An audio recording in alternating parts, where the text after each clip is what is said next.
If I don't get a piece of mac and cheese, at least, I don't know. How am I supposed to get it?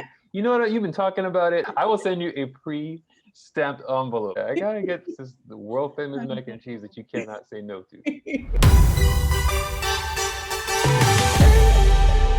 I saw you about 2 years ago at the Drees Cancer Conquerors banquet. And I remember one of the main things I remember you talking about was putting salt in water to drink it. I'm like, what? I've never heard that. Sea salt in water. But it just kind of piqued my curiosity. What is this? You hear so many coaches talking about do this, do that. And I would hear them and I would even read some of their things, but I could never stick to it. And I don't know if it's because I met you or when I became one of your clients that it changed, that now I feel obligated because I know someone firsthand that's going to make me say, oh gosh, he really knows me. I can't hide behind that wall. It's the anonymity of Mr. Yeah. Yeah. My top weight was 203 pounds. That was the most I've ever weighed. And I didn't understand why, but then I found out that I was diagnosed with uterine cancer. And because of the cancer, it made my blood pressure go up because I was losing blood. It was a whole big health issue thing. So I had to get on blood pressure medicine.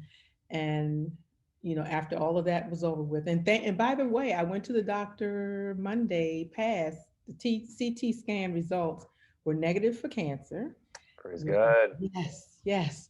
But what they did find is that my liver has these little cysts Yeah. on it. Hmm. And they were saying it's either from drinking, smoking, or eating fatty foods.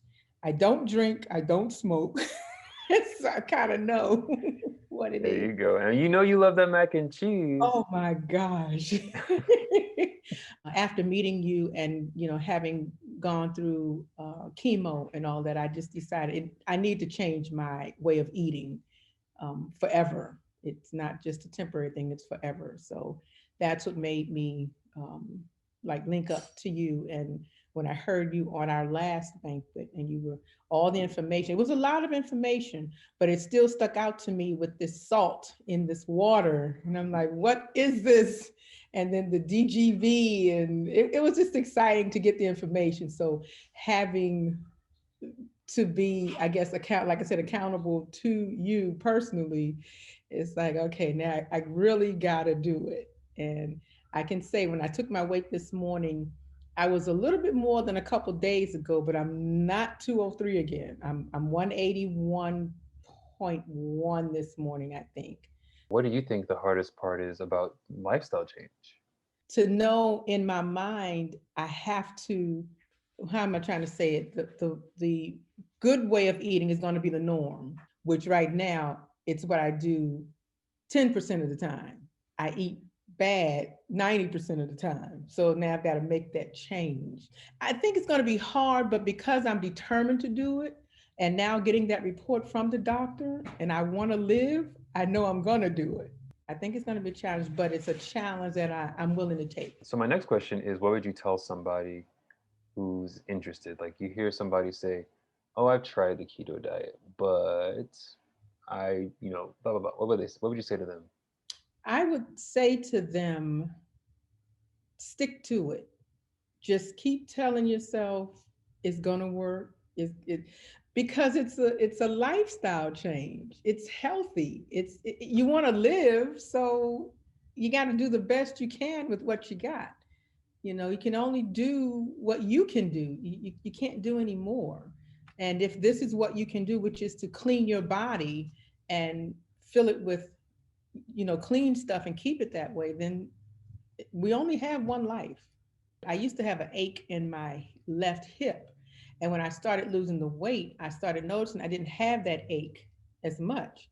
So I want to do that more because I noticed, oh, well, if that went away, then maybe some other aches and pains will go away. So I just want to keep going. I just want to keep losing that weight. I just want to keep, and thank God for I just can't thank God enough for that great report about the cancer. Um, and if there's other things I can do to prevent cancer from ever coming back on another part of my body, whatever, I want to do that too. I want to do that too. So Careful what you ask for. There's a lot you can do. one thing I do feel good about, because I never thought I could do it, is eat in the morning and not eat again until the evening. Because I was always snacking all day long, cookies, I mean, everything, little pieces of candy, chips, and it feels good. At one time, I couldn't walk past my kitchen counter without eating snacks because they're always out. Mm. Even though they're still out, I walk by them, no, I don't want to eat that. I feel I that. wait till my dinner time and I eat the healthy food. So by the time I eat healthy and drink water or something, I'm not even hungry anymore. So I don't even want those snacks anymore. So That's so good. I do feel healthy. Yes. Awesome, Diane. That's awesome. So Thank good you. doctor's report, good numbers, weight's coming down. I know you had some fears about the liver and cancer returning, memory loss. All Mhm, that can be behind you, and I know that you're putting it behind you with these new lifestyle changes. So those are mhm. very realistic fears, Yes. and your goals will outshine those if you keep doing what you're supposed to do Mhm. after Christmas, after the mac and cheese. Right. By the way, if I don't get a piece of mac and cheese, at least I don't know how am I supposed to get it. You know what? You've been talking about it, and if I don't get a piece this year, how am I supposed to get it? I will send you a pre-stamped envelope. I don't know what I gotta do, but Get some mac and cheese. yeah, I gotta get the world famous mac and cheese that you cannot say no to. We'll work that out. Okay.